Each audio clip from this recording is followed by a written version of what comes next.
Session 4.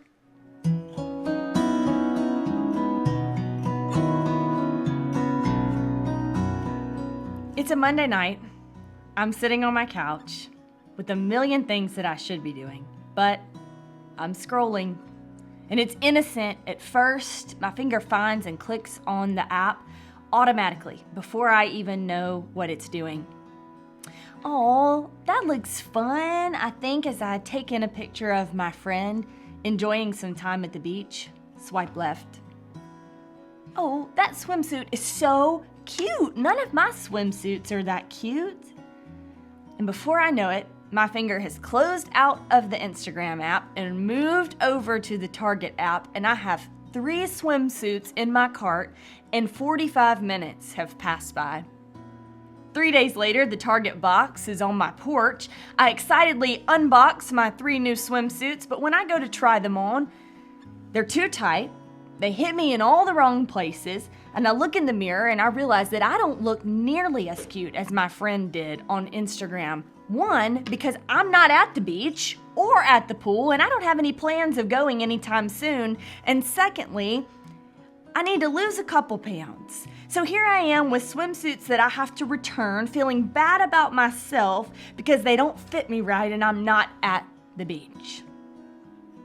Can you find yourself in this story? Am I enough is a question we find ourselves asking, whether we like it or not. We come to our third C that cheats us from cheerfulness, and that's comparison. Comparison is sneaky and often subconscious. It's heightened by the time we spend on our phones and computers. I recently read a quote by Theodore Roosevelt. He says, "Comparison is the thief of joy." This quote has rolled around in my mind and in my thoughts over the past few months, and I think there's a lot of truth to it. Most often, our cheer or joy is stolen by our lack of contentment. And our lack of contentment most often comes when we compare ourselves to those around us. So, what can we do about it?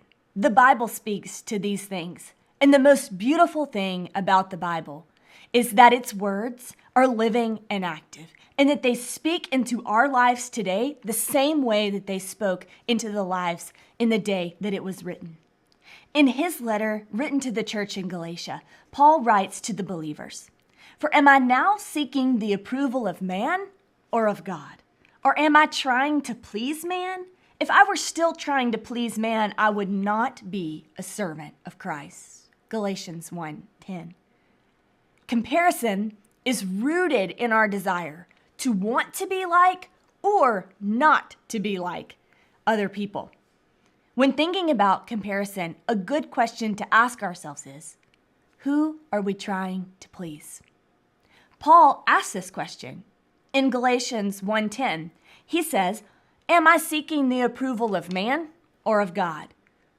When we feel inadequate or not enough, we can ask ourselves the same question. Who are we looking to for approval? According to this statement from Paul in Galatians, we cannot please both people and God. And this echoes the words of Jesus in Matthew 6:24, where he says, "No one can serve 2 masters." So when we compare ourselves to the people around us, we allow them to be master over us. We invite them in and allow them to have a seat in the front of our minds. And this isn't easy for us to admit because we don't like to think that anything or anyone can have control over us. But our thoughts can reveal a lot. What runs through your mind when you aren't thinking? What keeps you awake at night? Maybe thoughts like, is so-and-so mad at me? Why was she weird around me today? Why hasn't he texted me back? Ugh, that outfit is so cute. None of my outfits are that cute. You can fill in the blank with your thoughts. The question is the same. Who are we trying to please? Maybe you have feelings of inadequacy Or maybe you're the opposite. Maybe your life has the outward appearance of perfection. Maybe you live in your dream home, but your marriage is in shambles. Maybe you would win best dressed at the party, but your heart is empty and void. Wherever you find yourself, Scripture shows us another way. Paul writes to another church in Corinthians, and he says, "So we do not lose heart. Though our outer self is wasting away, our inner self is being renewed day by day. For this light, momentary affliction is preparing for us an eternal weight of glory beyond all comparison, as we look not to the things that are seen, but to the things that are unseen. For the things that are seen are temporary, but the things that are unseen are eternal." That's 2 Corinthians 5:16 through 18. The phrase here, "we do not lose heart," mirrors the phrase "take heart" in John 16:33, which is also translated, "be of good cheer." So it would be accurate for us to paraphrase this scripture as, "So we do not lose our cheer because we know what is coming."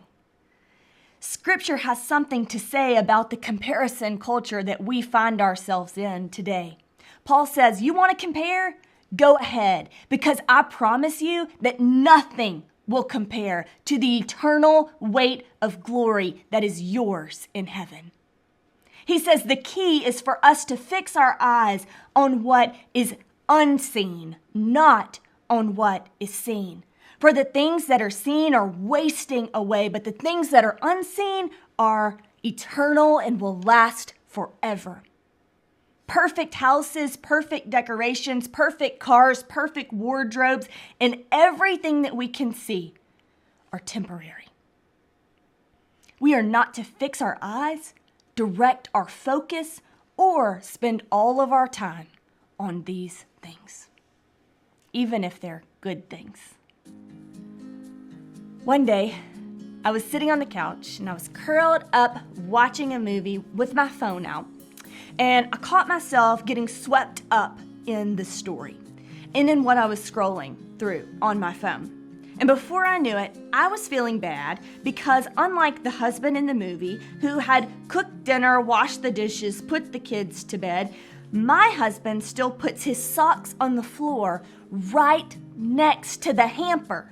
Does anybody know what I'm talking about? And I found myself feeling sorry for myself.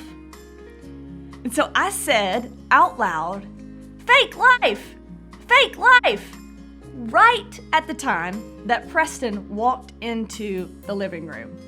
And he looked at me and he fell out laughing, saying, "What in the world are you talking about?" So I explained it to him, and we have an ongoing joke about the fake life alarm.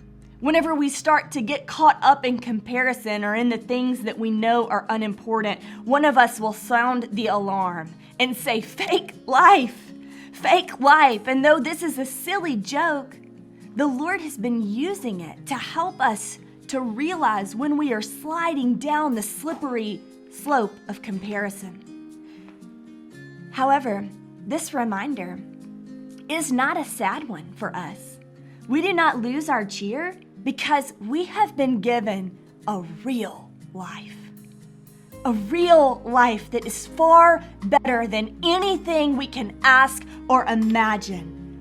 Yes, I'm not perfectly dressed, but Jesus has clothed me in garments of salvation. He has wrapped me with a robe of righteousness. Yes, we sometimes struggle to get to the grocery store and to get dinner on the table, but we know we are invited to the greatest feast of all time.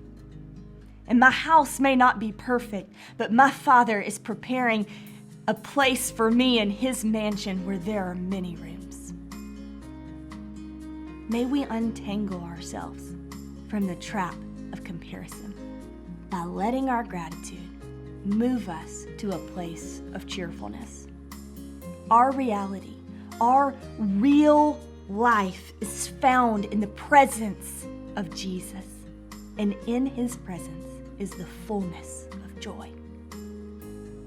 I'll end where we began this session. Who are you trying